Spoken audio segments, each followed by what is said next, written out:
चलिए जानते हैं देश दुनिया की सिलेक्टेड काम की बहुत ही महत्वपूर्ण लेटेस्ट खबरों को बस कुछ ही मिनटों में। लेकिन दोस्तों, वीडियो को आगे बढ़ने से पहले अगर आप लोगों ने हमारे चैनल को अब तक सब्सक्राइब नहीं किया तो सब्सक्राइब कर लीजिए। यूक्रेन के कई क्षेत्रों में रूस ने ताबड़तोड़ हमले किए हैं और इन हमलों में सोमवार को 5 लोगों की मौत हो गई। क्षेत्रीय गवर्नर ने कहा कि दक्षिणी शहर जापोरिजिया में एक मिसाइल हमले में 3 लोगों की मौत हो गई है और कम से कम 8 लोग घायल हो गए हैं। मोदी लहर पर सवार भारतीय जनता पार्टी बीजेपी ने अपनी जीत की हिट्टिक लगाने के लिए एठी चोटी का जोर लगा दिया। 2014-2019 के बाद 2024 के लोकसभा चुनाव में भाजपा पार्टी ने सीट जीतने का अपना लक्ष्य बढ़ाया है। भारत मौसम विभाग IMD ने देश के 12 राज्यों में तेजी से बढ़ते तापमान को लेकर अलर्ट जारी किया है। IMD के मुताबिक हीट वेव सबसे अधिक उत्तर प्रदेश, राजस्थान, मध्य प्रदेश, छत्तीसगढ़, बिहार, झारखंड, आंध्र प्रदेश, कर्नाटक, महाराष्ट्र, तेलंगाना, ओडिशा और पश्चिम बंगाल में देखा जा रहा है। महाराष्ट्र में महाविकास आघाड़ी ने लोकसभा चुनाव के लिए सीटों के बंटवारे का ऐलान कर दिया है। महाराष्ट्र में लोकसभा की 48 सीटें हैं। इनमें से उद्धव ठाकरे की शिवसेना 21, शरद पवार की राष्ट्रवादी कांग्रेस पार्टी 10 और कांग्रेस 17 सीटों पर अपने उम्मीदवार उतारेगी। प्रधानमंत्री नरेंद्र मोदी ने कांग्रेस पर भगवान राम का अपमान करने का आरोप लगाते हुए मंगलवार को कहा कि यह पार्टी तुष्टीकरण के दलदल में इतना डूब गई है कि उससे कभी बाहर नहीं निकल सकती। केंद्रीय ऊर्जा मंत्री और कांग्रेस की नेतृत्व वाली UPA सरकार में केंद्रीय गृह सचिव रहे RK सिंह ने कई बड़े खुलासे किए। उन्होंने कहा कि कांग्रेस की पूर्व अध्यक्ष सोनिया गांधी तत्कालीन प्रधानमंत्री मनमोहन सिंह के फैसले बदल देती थी। मध्य प्रदेश में लोकसभा चुनाव से पहले सियासी पारा बढ़ता जा रहा है। सियासी दलों के स्टार प्रचारकों ने प्रचार की बागडोर थाम ली है। सोमवार को कांग्रेस ने राहुल गांधी मतदाताओं को साधने के लिए मंडाला और शहडोल में जनसभा को संबोधित किया। भारतीय जनता पार्टी BJP ने निर्वाचन आयोग से मुख्तार अंसारी की मौत के बारे में समाजवादी पार्टी सपा अध्यक्ष अखिलेश यादव के बयानों और विदेश में कुछ लोगों की हत्या में भारत की संलिप्तता के निर्धारित दावों को लेकर उनके खिलाफ तत्काल कार्रवाई करने का अनुरोध किया। लोकसभा चुनाव से पहले हरियाणा में BJP को बहुत बड़ा झटका लगा। यहाँ पूर्व केंद्रीय मंत्री चौधरी वीरेंद्र सिंह फिर से कांग्रेस में शामिल हो गए हैं।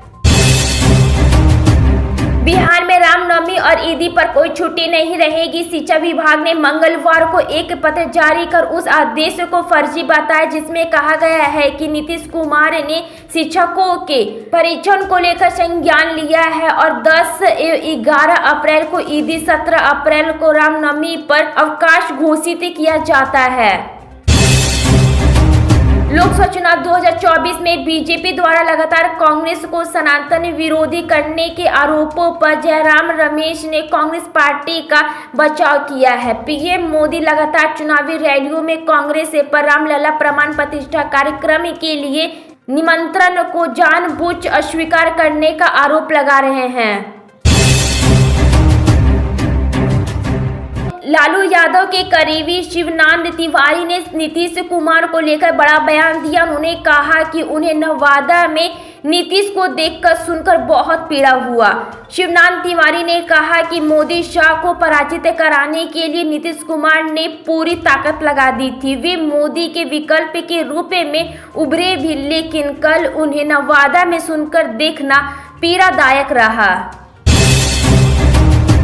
कुछ दिनों पहले विदेश मंत्री जयशंकर ने चीन की आलोचना करते हुए कहा कि चीन के जरिए अरुणाचल के क्षेत्रों के नाम बदलने का प्रयास से इस बात से इनकार किया जा सकता है कि अरुणाचल प्रदेश भारत का अभिन्न और अविभाज्य हिस्सा है और रहेगा।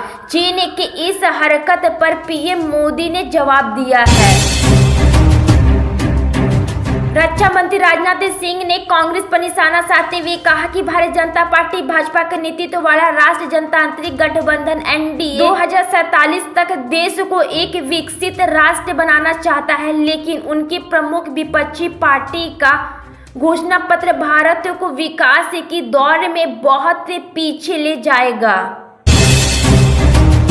प्रधानमंत्री नरेंद्र मोदी ने 2019 लोकसभा चुनाव से पहले एक सपना देखा था। वो सपना था अगले 5 साल में देश की इकोनॉमी को $5 ट्रिलियन पर पहुंचाने का। अब वो 5 साल पूरे होने को है और देश की जीडीपी $4 ट्रिलियन भी नहीं हुई है। प्रधानमंत्री नरेंद्र मोदी ने चुनावी जनसभा को संबोधित करते हुए सबसे पहले नवरात्रि के शुभ मौके पर सभी को शुभकामनाएं दी। इसके साथ रैली में आई हुई महिलाओं को शक्ति स्वरूप बताया और कहा कि ये अभी उन्हें आशीर्वाद देने पहुंची हुई है।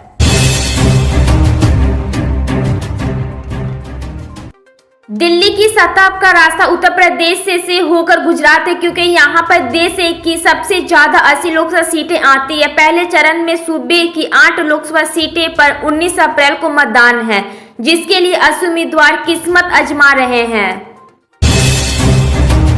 हरियाणा से सांसद और केंद्र में मंत्री रहे चौधरी वीरेंद्र सिंह आज कांग्रेस में शामिल हो जाएंगे। चौधरी वीरेंद्र सिंह पत्नी प्रेमा लता के साथ कांग्रेस में शामिल हुए। देश में इस समय चुनावी सरगर्मियां तेज हो गई है। राजनीतिक दल चुनावी नारे के सहारे जनता के बीच अपने पक्ष में माहौल बनाने की कोशिश कर रहे हैं। इस बार बीजेपी ने नारा दिया है कि अब की बार 400 पार, मोदी की गारंटी और फिर से मोदी सरकार। संयुक्त राष्ट्र अमेरिका की केंद्रीय खुफिया एजेंसी CIA द्वारा गाजा में रखे गए 40 बंधकों की रिहाई सुनिश्चित करने के लिए इजराइल और फिलिस्तीनी आतंकी संगठन हमास के बीच एक समझौते को आगे बढ़ाने का प्रस्ताव देने के लगभग 2 दिन बाद हमास ने कहा कि उसके पास 40 बंधक जिंदा नहीं हैं। आम आदमी पार्टी के सांसद संजय सिंह को पीएम मोदी की डिग्री पर टिप्पणी करने के मामले में सुप्रीम कोर्ट से कोई राहत नहीं मिली है। इसका मतलब है कि संजय सिंह को मुकदमे का सामना करना होगा। भारत और चीन के बीच अरुणाचल प्रदेश को लेकर विवाद बढ़ चुका है। कुछ दिन पहले चीनी सरकार ने राज्य के विभिन्न स्थानों के 30 नए नामों की चौथी सूची जारी की है। आगामी लोकसभा चुनाव से पहले बिहार में हर रोज कुछ नया देखने को मिल रहा है, फिर चाहे सीट को लेकर तनातनी हो या फिर प्रत्याशियों की दावेदारी के चलते होने वाली खींचातान। बिहार सरकार के शिक्षा विभाग के मुख्यमंत्री के उस आदेश को फर्जी बताया जिसमें ईदी और रामनवमी के दिन शिक्षकों की छुट्टी का आदेश जारी किया गया है। शिक्षा विभाग ने स्पष्ट किया है शिक्षकों के परीक्षण कार्यक्रम में किसी तरह का बदलाव नहीं किया गया है। CAA लोकसभा चुनाव 2024 से पहले देश में नागरिकता संशोधन कानून CAA लागू हो चुका है। हालांकि CAA के खिलाफ सुप्रीम कोर्ट में सुनवाई भी चल रही है। इस तमाम चीजों के बीच असम के मुख्यमंत्री हेमंत बिस्वा शर्मा ने खुलासा किया है कि राज्य में CAA के तहत अब तक बराक बरेली के एक शख्स ने नागरिकता के लिए आवेदन किया है। महाराष्ट्र में MVA गठबंधन में सीटों के बंटवारे को लेकर चल रहा दाव पेच अब खत्म हो चुका है। MVA गठबंधन ने महाराष्ट्र की लोकसभा सीटों को सर्वसम्मति के साथ बांट लिया है। बिहार में लोकसभा चुनाव की 40 सीटों पर जीत हासिल करने के लिए NDA और महागठबंधन ऐठी चोटी का जोर लगाने में लगा हुआ है। चुनाव में टिकट न मिलने के कारण कई बागी भी बन गए हैं। ऐसे में बागियों को भी पार्टी नजरअंदाज करके नहीं चल रही है। नौकरशाही और सत्तारूढ़ सरकार में गतिरोध के बीच मुद्दे पर मुख्यमंत्री अरविंद केजरीवाल के नेतृत्व वाली सरकार ने 20 मार्च को शीर्ष अदालत का रुख किया था। प्रधान न्यायाधीश ने आम आदमी पार्टी आप नीति सरकार को आश्वासन दिया था कि वह 31 मार्च को वित्त वर्ष खत्म होने के बाद भी डीजीपी के लिए निर्धारित धनराशि जारी करने का आदेश दे सकते हैं। 19 अप्रैल से लोकसभा चुनाव 2024 के लिए पहले चरण में वोटिंग होने जा रही है। इसे लेकर राजनीतिक दलों की तैयारियां भी जोरों शोरों से चल रही है। राजनीतिक दलों के अलावा निर्दलीय उम्मीदवारों भी चुनाव प्रचार अभियान में डटे हुए हैं और मतदाताओं का लुभाने के लिए हर संभव प्रयास कर रहे हैं। अक्टूबर 2023 को अभूतपूर्व रूप से इजराइल पर हमास के हमले में जीवित बीच एक इजरायली महिला ने अपने राष्ट्र के प्रति भारत के निरंतर समर्थन की प्रशंसा की है। इसके साथ ही महिला ने प्रधानमंत्री नरेंद्र मोदी को धन्यवाद दिया है।